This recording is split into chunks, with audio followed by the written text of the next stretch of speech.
નમસ્તે મિત્રો, RP job પોઈન્ટમાં સ્વાગત છે તમારું। તો મિત્રો 10 પાસ પર બમ્પર ભરતી આવી ગઈ છે। માત્ર બે ભરતી મિત્રો બે ભરતી આવી ગઈ છે, બમ્પર ભરતી મિત્રો માત્ર ધોરણ 10 પાસ ઉપર।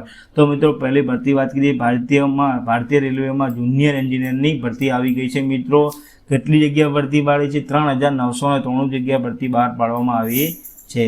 તો મિત્રો વાત કરીએ રેલવે ભરતી બોર્ડ દ્વારા જુનિયર એન્જિનિયરિંગ ડેપો માટે સુપરિટેન્ડન્ટની 3993 જગ્યાઓ માટે ભરતી જાહેર કરવામાં આવી છે।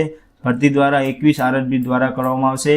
ઓનલાઈન અરજી પ્રક્રિયા 14 ઓગસ્ટથી શરૂ થઈ ગઈ છે મિત્રો। હા મિત્રો 14 તારીખથી મિત્રો ફોર્મ ભરવાનું ચાલુ થઈ ગયા। ઉમેદવારો 13મી સપ્ટેમ્બર 2026 ફોર્મ ભરી શકે। ફોર્મ ભરવાની છેલ્લી મિત્રો 13 9 2026 રહેશે।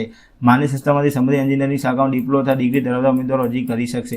જો કોઈ પણ સંસ્થાના એન્જિનિયરિંગ ડિપ્લોમા ડિગ્રી ધરાવતા હોવા જોઈએ તો તમે ફોર્મ ભરી શકશો। ફોર્મ ભર્યા બાદ પસંદગી પ્રક્રિયા કેવી રહેશે? પ્રથમ તબક્કે સીબીટી, જો સીબીટી હશે તમારી એક્ઝામ લેવાશે। બીજી તબક્કાની સીબીટી લેવાશે, મતલબ તમારે ટોટલ 2 પરીક્ષા લેવામાં આવશે, સીબીટી 1 સીબીટી 2। દસ્તાવેજ ચકાસણી માટે મેડિકલ પરીક્ષાનો સમાવેશ કરવામાં આવશે। અંતિમ પસંદગી મેળવવા ઉમેદવારો લેવલ 6 મુજબ 35,400 તમારો પગાર મળશે મિત્રો। તો પગારની વાત કરું તો પગાર તમારો મળશે 35,400 પગાર મળશે। તો મિત્રો વાત કરીએ લાયકાત અને પસંદગી પ્રક્રિયા તમારી કેવી રીતના રહેશે। લાયકાત હોવી જોઈએ, સંબંધિત એન્જિનિયરિંગ શાખામાં ડિપ્લોમા અથવા ડિગ્રી હોવી ફરજિયાત છે મિત્રો। કોઈ પણ યુનિવર્સિટીમાં તમે યુનિવર્સિટી ડિગ્રી કોલેજ પાસ કરેલા હોવા જોઈએ અથવા તમે ડિપ્લોમા એન્જિનિયરિંગનો કોર્સ હોવા જોઈએ ફરજિયાત છે। ડિપ્લોમા એન્જિનિયરિંગનો કોર્સ હોય એ ફરજિયાત ઉમેદવારો તેવા જ મિત્રો ફોર્મ ભરી શકશે।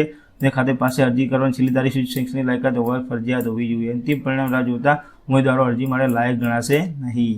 તો મિત્રો વાત કરીએ આ રીતે પસંદગી પ્રક્રિયાની વાત કરીએ, પ્રથમ તબક્કે સીબીટી 1 લેવાશે મિત્રો। સીબીટી આધારે એક્ઝામ લેવામાં આવશે। ત્યારબાદ મિત્રો સીબીટી 2 એક્ઝામ પરીક્ષા લેવામાં।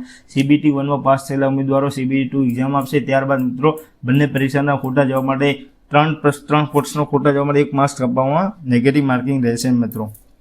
તો મેં વાત કરી સીબીટી 2ના માર્ક્સના આધારે દસ્તાવેજ ચકાસણી મેડિકલ પરીક્ષા માટે ઉમેદવારો બોલાવવામાં આવશે। અંતિમ મેરિટમાં આધારે મિત્રો તમારું નામ ઉમેદવારોમાં આવશે।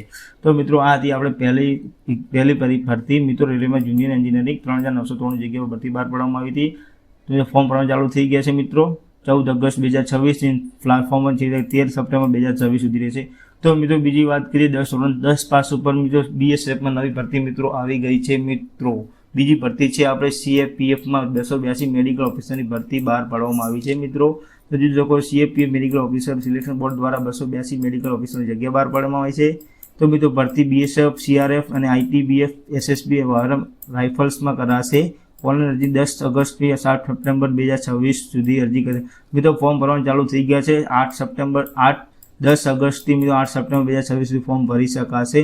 એમબીબીએસ સાથે સંબંધિત પીજી કે સુપર સ્પેશિયાલિસ્ટ લાયકાત ધરાવતા હોવા જોઈએ ઉમેદવારો અરજીનો પાત્ર રહેશે। પસંદગી પાના રૂપિયા તમે જોઈ શકો છો મિત્રો 20,092 સુધીનું વેતન તમને મળવા મિત્રો પગાર તમારો 20 થી 21,000 સુધી મળવા પગાર તમને રહેશે। તો મિત્રો વાત કરીએ લાયકાત અને પસંદગી તમારે કેવી રીતે રહેશે। બીએસએફમાં લાયકાત એમબીબીએસ ફરજિયાત ઇન્ટર્નશીપ પૂર્ણ કરેલી હોવી જોઈએ મિત્રો। તમે એમબીબીએસ પાસ કરેલા હોવો જોઈએ, ફરજિયાત ઇન્ટર્નશીપ પૂર્ણ કરેલી હોવી જોઈએ જરૂરી છે। સ્પેશિયાલિસ્ટ, સુપર સ્પેશિયાલિસ્ટ પોસ્ટ માટે સંબંધિત બીજી સુપર સ્પેશિયાલિસ્ટ ડિગ્રી સાથે અનુભવ હોવો જરૂરી છે। એનએમસી, એમસીઆઈ કે રાજ્ય મેડિકલ યુનિવર્સિટીમાં માન્ય નોંધણી જરૂરી હોવી જોઈએ। તો વાત કરીએ પસંદગી તમારી કેવી રહેશે। દસ્તાવેજ ચકાસણી બાદ 20 ગુણનું ઇન્ટરવ્યૂ લેવામાં આવશે। તેમાં પાસ ઉમેદવારો પીએચડી એમટીમાંથી પસાર થવું પડશે। ઇન્ટરવ્યૂના માર્ક્સની મેરિટના તૈયાર કરવામાં આવશે, તેને ઉમેદવારો પસંદ કરવામાં આવશે મિત્રો। આ હતી આપણે ધોરણ 10 પાસ ઉપર બમ્પર ભરતી। તો મિત્રો આવી જ ભરતી માટે મળી અમારી ચેનલ સબસ્ક્રાઈબ કરી નાખો। મળીએ નેક્સ્ટ વિડીયોમાં।